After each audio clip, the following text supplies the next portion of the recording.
Cher Président, cher jury, cher auditoire, si l'on replongeait, vous et moi, ce soir, ensemble, dans les entrailles de la grande histoire de France, et plus précisément dans l'un de ses épisodes les plus marquants, la guerre de 100 ans.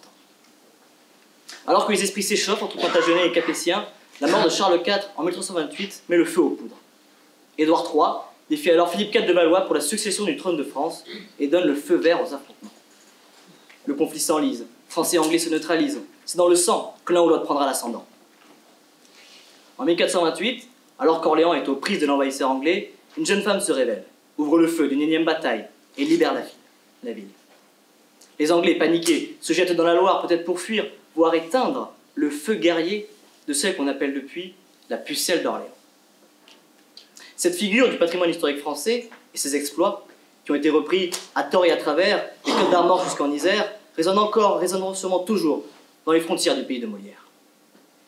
Alors que tant ont écrit, pensé, philosophé sur la pucelle, on nous a invités à discourir aujourd'hui sur le thème suivant: Jeanne d'Arc a-t-elle trouvé la flamme de sa vie? Il serait trop tentant d'y répondre oui. La femme martyre, morte sur le bûcher, aurait forcément trouvé la flamme de sa vie, la même qui y mettra également un terme. Cette version, vous en conviendrez, est guère satisfaisante. Sans nul doute, ce sujet fait référence aux dernières heures de la vie de Jeanne d'Arc. Capturée par les Bourguignons et vendue pour la modique somme de 10 000 livres, c'est à Rouen que son procès la traîne sur le bûcher. Condamnée à la peine capitale, c'est le 30 mai 1431 que Jeanne d'Arc s'éteint, 2 heures après sa mort.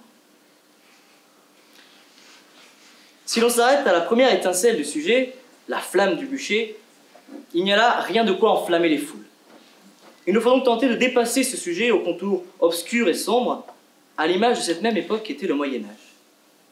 Obscur et sombre. Le Moyen-Âge l'était-il vraiment? Sa dénomination est elle-même très réductrice. Comment une période qui s'étale sur plus de 10 000 ans ne peut être que moyenne? Le simple passage entre l'Antiquité et la Renaissance? Non. Non, le Moyen-Âge est dans la continuité de l'Antiquité une période d'effervescence scientifique. Et dans l'anticipation de la Renaissance, une période d'ébullition artistique.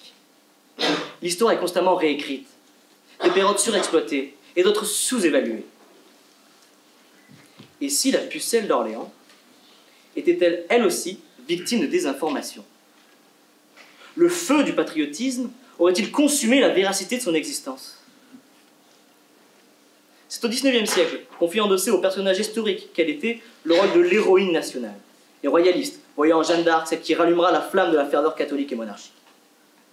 Pierre Nora, historien, dira que plus s'enrichit la connaissance sur Jeanne, plus il apparaît impossible de dissocier la vérité de la mythologie.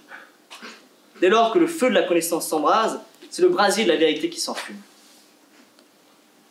Si réalité et mythe, authenticité et élucubration ne font plus qu'un, c'est la figure même de Jeanne d'Arc qui s'essouffle, la pucelle étant réellement plus celle qu'elle était.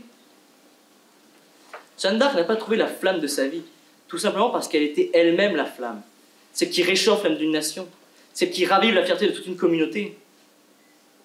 Dès lors que Jeanne d'Arc a décidé de brandir à bout de bras l'étendard français contre l'ennemi anglais, elle s'est destinée pour toujours à porter haut et fort le flambeau du peuple de France.